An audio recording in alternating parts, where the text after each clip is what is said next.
Hey guys, how you going? Hope you're all doing very well. This afternoon I'm going to be doing another movie review. This movie is a horror film from South Korea, Korean language English subs, released in the year 2018, directed by Bon-sik Jong, and this film is called Gonjiam Haunted Asylum. So Gonjiam Haunted Asylum is about the most haunted attraction in South Korea, this abandoned asylum that's had a very bad history, and at the start of the film these two teenagers are actually broken into the asylum and they're documenting their work on kind of like YouTube, and so they're going to determine whether or not these ghosts are real, but then all of a sudden they go missing. So the idea is that they've been taken by a paranormal entity, and so a lot of people have been captivated by this, but none so more than a horror show that specialises in going to these attractions and actually determining whether or not the paranormal does exist. But they have been accused of taking creative liberties to make it look like the haunting is real, but in fact they're just making it up. And so as they go to this haunted asylum, they think it's a perfect idea to capitalise on the mystery, and so they set up their thing and they're doing what they usually do. They're actually bending the truth a little bit to make it look real, but then this is where they start to realise that maybe they're not going to have to try and make it look real because it's a lot more realistic than they ever gave this story credit for. So whether or not this does turn into their worst nightmare is something you're going to have to find out for yourself, because that's as far as I'm going with my synopsis. Now my thoughts on Gonjiam Haunted Asylum.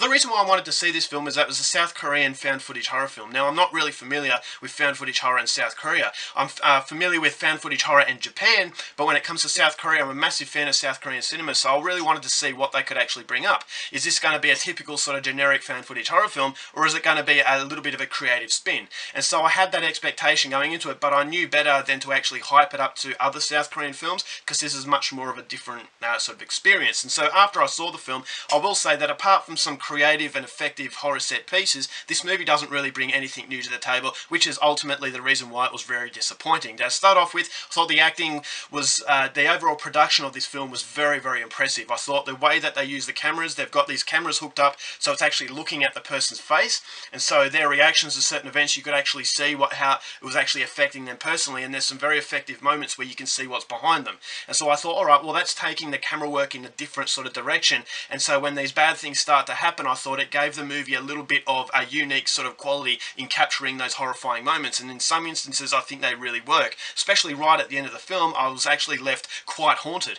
and I saw this movie really late at night and it made me want to turn the light on. And so this is something that not only basically Asian cinema in general, especially Japanese cinema, do so well, is they do the ghost story better than anyone else, is because it's just something about them that actually creates that sort of really uneasy sort of creepiness. And so this South Korean horror film, it does pay tribute to Japanese horror, in that there are certain things that happen in this movie that reminded me of that, and so it feels as though they've taken inspiration from J-horror, but they're not directly ripping it off, and so that's something I liked. I thought, alright, well the creepiness is there, and that's something that it promises, and so it does deliver on that promise. Thought the acting, although the characters don't really have anything, basically the actors have nothing to play with, I thought, alright, well they do a decent job in creating that sense of panic in their faces. As I said, the camera angles that look directly at the face, it enables that fear factor to really slide through the screen and engulf the viewer, and so I could feel that, alright, the panic and the tension in the atmosphere I thought was very, very authentic, and so I thought the actors did a reasonable job with what they were given. And I thought the end of the film, as I said, it's very scary, and it actually ends on a fairly positive note, but unfortunately that's where the positives stop, is that unfortunately this movie is very, very generic. This is a movie that's been done 100 times before, which eliminates a lot of the good things that the movie creates. As I said, very effective horror scenes, but unfortunately the horror is lessened to a degree because you've seen it before. You know what's going to happen one step before it's even happened, and so that does eliminate a lot of the anticipation, and it eliminates a lot of the creepiness that the movie wants to create. And so I thought, alright, well the fact that we don't really like the characters as well is another major problem, is that these characters at the start of the film, they're very loud, they're very cheerful, they're very annoying, but we don't really know anything about them except their names. And so if you don't really have a personality to a specific person on screen, you can't connect to them. If you can't connect to them, you have that certain level of disconnection which allows the viewer to have breathing space, is that this is not a loved one, this is not a family member or your next door neighbour, someone that you actually care about and you'd be affected if they died. This is just cannon fodder. This is just like reading in the news about a horrible event that's taken place, but because we don't know them, we can disconnect ourselves and it doesn't hit us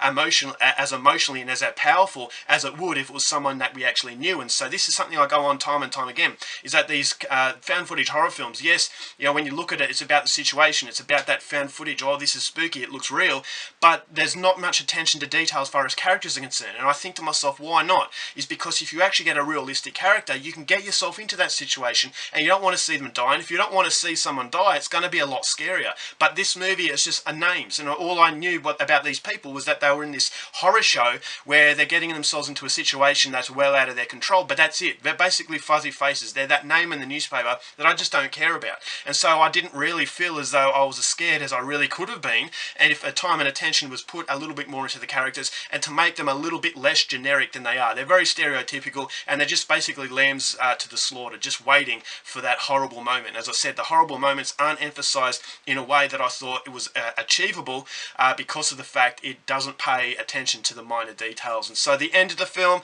it does take a little bit of time before the scariness actually sets into place, and that's something I noticed as well, is that it's just not that scary. It doesn't grab your attention from start to finish. It really kicks into gear in the last quarter, but up until then I thought the movie was just treading water. It just wasn't really going anywhere. It's that, okay, it's interesting to see that this TV show are taking this creative approach to make it look like it was really haunted, but it just wasn't that scary, is because I felt as though it just didn't have the motivation it has in the last quarter. When it kicks into gear in the last quarter, unfortunately it doesn't feel as though it's a strong, consistent piece. And so at the end of the movie I thought, alright, it was a good way to end the film, but unfortunately there's a large chunk in this movie that I just didn't really care for, and I can't say that I was disappointed because I wasn't expecting much, but I thought with a bit of attention into the other details of the film, it would have made the movie definitely a lot better.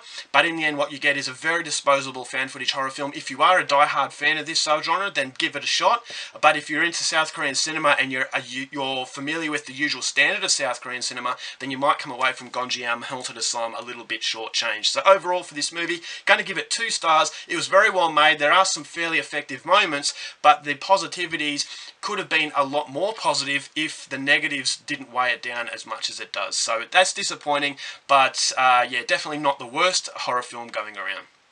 Alright guys, that's it for my review. Hope you enjoyed it. Next time, keep watching movies, and I'll see you later.